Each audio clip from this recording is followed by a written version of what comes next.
కృతజ్ఞతలు. సో ఈ TBS Sainik school కూడా స్థాపించడానికి ముఖ్య కారణం దేశభక్తి పిల్లల్లో పెంపొందించడం కోసం అండి.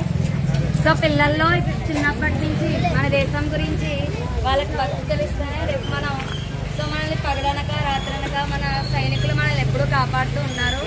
సో ఆ సైనికులు అలా మనల్ని కాపాడడం వల్లే మనం ఇక్కడ సుఖ సంతోషాలతో హ్యాపీగా తీసుకున్నాం. సో అలాంటి సైనికులు కార్గిల్ అనే యుద్ధంలో పాల్గొన్నారండి. అది 1999లో. అది సుమారు 3 నెలలు సాగింది, మే నుంచి జూలై వరకు. సో జూలై 26న కార్గిల్ 1999న ఈ కార్గిల్ యుద్ధం ముగిసింది. ఈ కార్గిల్ యుద్ధం ముగిసేసరికి 550 మంది మన వీర సైనికులు అమరజీవులు అయ్యారు. వాళ్ళు అమరులు అని ఎందుకంటున్నామంటే వాళ్ళకి ఎప్పటికీ మరణం లేదు కాబట్టి మనం వాళ్ళని అమరులు అంటున్నాం. ఎప్పుడు వాళ్ళు శారీరకంగా చనిపోయినప్పటికీ భౌతిక దేహం ఇచ్చినప్పటికీ సో వాళ్ళని ఎప్పుడూ మనం తలుచుకుంటూనే ఉంటున్నాం.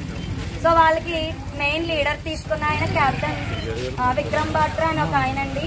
సో ఆయన కూడా అందులో అమరులు అయ్యారు. సో వాళ్ళని తలుచుకుంటూ ఈ కార్గిల్ యుద్ధంలో మన పాకిస్తాన్ అనేది మన దేశాన్ని ఆక్రమించుకోకుండా వాళ్ళు కాపాడారు మనల్ని. సో వాళ్ళు ఏదైతే కార్గిల్ యుద్ధం చేశారో చాలా మంచు ప్రదేశాల్లో చేశారు, 3 నెలలండి. సో మనం మామూలుగానే మంచు కురిస్తేనే బయటకు వెళ్ళని పరిస్థితుల్లో వాళ్ళు మన దేశం కోసం, దేశంలో ఉండే కోట్లాది జనం కోసం సో 550 మంది అమరులు కూడా అయ్యారండి ఆ యుద్ధంలో.